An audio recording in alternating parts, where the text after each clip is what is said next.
Question number 3, Grant Robertson. Thank you, Mr Speaker. My question is to the Minister of Finance. Is he concerned that the New Zealand economy is unbalanced towards speculation in housing, given that the value of New Zealand's housing stock is now $998 billion, 8 times the total value of the New Zealand stock market?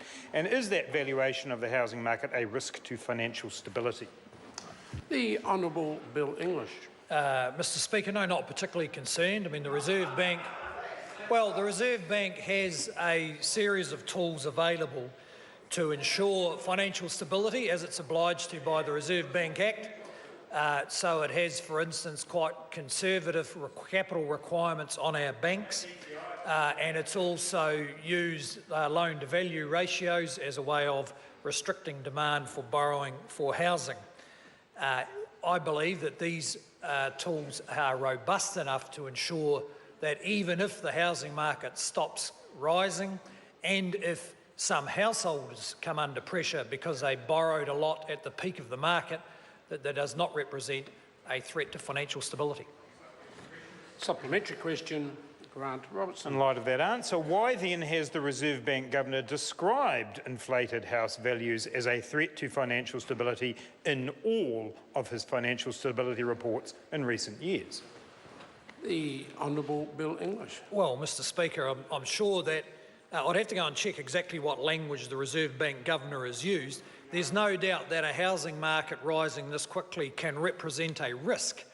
That risk is being well managed by the Reserve Bank, and also most of these decisions are made by New Zealanders who run the risk of losing their life savings if they get it wrong. So yes, it's a source of risk, but I don't believe there is currently a threat to financial stability from the housing market. Supplementary question. Supplementary question, Grant Robertson. What does it say about the balance of the economy under his watch when the number of renting, hiring and real estate companies increased by 11.6% at the same time as the number of businesses in productive parts of the economy, such as IT and manufacturing, were dropping? The Honourable Bill English. Well, Mr Speaker, of itself it probably doesn't tell us much. I mean, you only have to be a single person to set up a real estate agency, and there's been a fair bit of that on the back of the rising in the housing increase in the housing market. You have to be a larger entity to survive in manufacturing or IT. The fact is that we have record low interest rates, strong population growth and therefore strong demand for housing. This is a challenge of growth, and fortunately the New Zealand economy is reacting to it with resilience. In time the housing market will run through and capital will flow to other parts of the economy. Supplementary, after 8 years. Supplementary question, Grant Robertson. How does he think imbalances in the economy will improve when, according to Statistics New Zealand's latest business demography release, there were fewer new businesses created in New Zealand this year than last year, and that the number of new businesses created in the last year is 6% lower than in 2008? The Honourable Bill English. Well, Mr Speaker, of course you'd have to have a look at it to see what you think that might mean.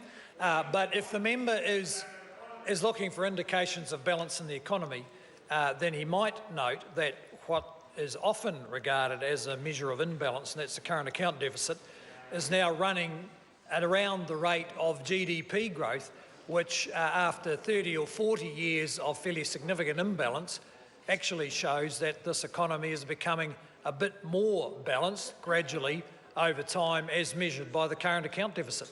Supplementary. Supplementary question, Grant Robertson. Is it correct that since the beginning of 2012 that real GDP per hour figures show that we have had no productivity growth at all and has in fact started to decline in 2016?